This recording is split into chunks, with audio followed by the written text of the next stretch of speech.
Relax, son. It's only 7 pages.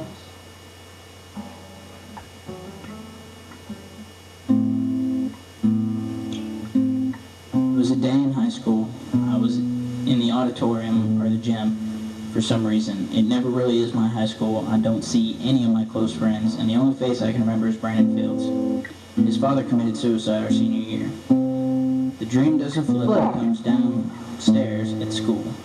I hear gunshots behind me, and then I turn the corner, and another kid is running towards the shots with a gun. Down the stairs next to me, an old man in an overly large wheelchair crashes into the foot of the stairs. The stairs crumbled, and they fell as he went down them. No more memories. Another flip, and here's where it gets interesting. After that wheelchair gun incident, which seemed important to everyone else, we're lined up to leave an assembly. I'm confused and I'm lost, and I'm afraid I'm getting in trouble, so I sneak into the first few lines that leave, but they're not my class. I get out of there and I wait for my friends, but they never come out. I walk the halls for a while, and I become aware of someone following me. It's a boy who's younger than me and way smaller than me, like Scott Sutherland, and I speak to him in the bathroom. I, of course, only remember that I've dreamt this portion before, as I have the wheelchair gun incident. Me and the short boy wander the halls trying to get back into the gym. Walking through the coach's offices, we pass Husteller. And as I'm talking about something I hate, so I say, like him, he almost ruined my life because he's such a fucking hard ass. Invisible plane. He said nothing as we walked by him, and the coaches, which were obstacle too.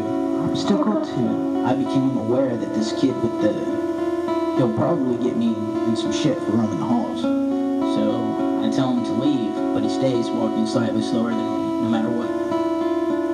Shortly after we leave the coach's office, we're walking quickly, and I turn into a weird hall. Kid tries to make the turn, but he ends up walking into the door right after the entrance, because he couldn't stop. And it's a bar, complete with a bartender who's pissed that the kid is back there behind the bar. Obviously, the weird shit is just down this weird hall, which is obstacle 3. We find the gym, but it's different, almost like the auditorium and the gym side by side. And they're watching a movie, and it's a cartoon that I couldn't see, and the lights were off. I realized that my friends stayed behind because we were seniors. It scares the shit out of me when that happens in high school dreams, because it usually signifies the end of something. I turned to tell the kid, but his expression matches the terror that's probably already on my own face. It's realization. So I weave through the seats of the auditorium, trying not to be discovered. Make my way onto the gym bleachers, and the lights, they all turn on. All the kids are on the court, and all the parents are in the stands. And then I saw my mother, and I let out this gasp, and the instant that I did it, everything was quiet. So it echoed through the gym for like 3 or 4 seconds, and then the buzz of noise from conversations and people getting up and leaving. So I'm pushing parents and people's little brothers and sisters trying to make it to my mom, even though I don't believe it's her. I lose sight of her, and she's gone. Now I'm forgetting. But it flips to an outdoor banquet. When I only remember starting shit with any table for some reason, and hugging Ryan Dieter and realizing that he's gay. As a side note, I can remember being at recess at Aiken in the front parking lot with everyone who was a guy following behind me wherever I went, and they wouldn't stop following me. I was trying to stop them because I was trying to talk to some girl into going out with me. It was Christina with the big ears. I only remember Jamie Ford from the crowd, but I'm not exaggerating. Everybody followed me all the time in 3rd grade. Anyways, another flip. I don't remember anything else between this banquet and this part for some reason. I do remember sitting in an auditorium seat with someone, realizing I know what's going to happen to me. Strange things, like a process has taken place in steps up to this point, and I had predicted them all in my head, but I hadn't told anyone until now. don't remember what steps took place, but right after I did, I stood up and I told everyone that I knew about the process, and the next step was invisibility. And of course, nobody believed me. I knew all along, and they certainly didn't think I was going to disappear. But, so they all laughed at me. And the last flip was great, like the end of a movie, like some kind of epic fucking film. I'm in an airport now with Stephanie, and I'm about to get on a plane to I don't know where. But it occurs to me that I'll need my truck wherever we're going. So it flips to me driving alone in my truck through this fairly crowded airport. And I'm not hassled by security, and I drive all the way to our gate. The ramp onto the plane is more like a hangar, so I just drive past Stephanie onto it and I stop. And then the door closes and Stephanie didn't make it onto the ramp.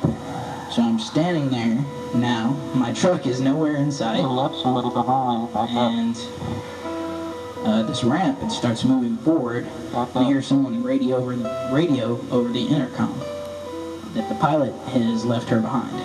So the ramp stops and it starts to back up, and the gate door opens, and Stephanie walks right past me. And I say, I'm sorry, you know, I didn't stop, but the doors were closing and I wanted to make sure I got my truck on before they stopped me. So she whips around and she starts looking away from me. She's looking everywhere but me. You know?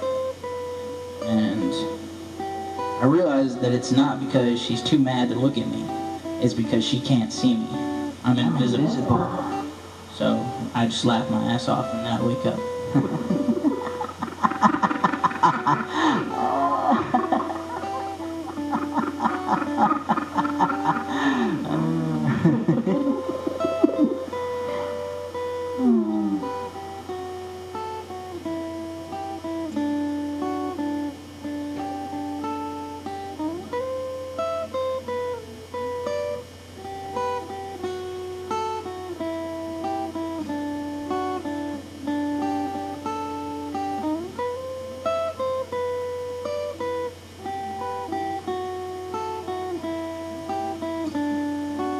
Invisible.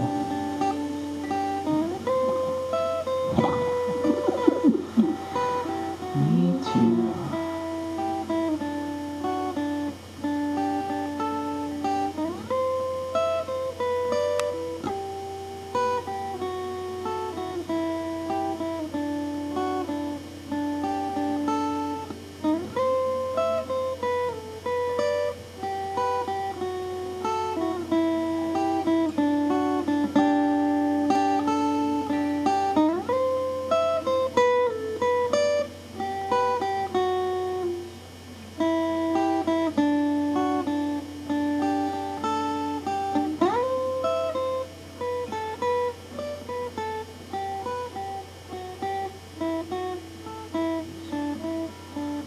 Thanks for listening.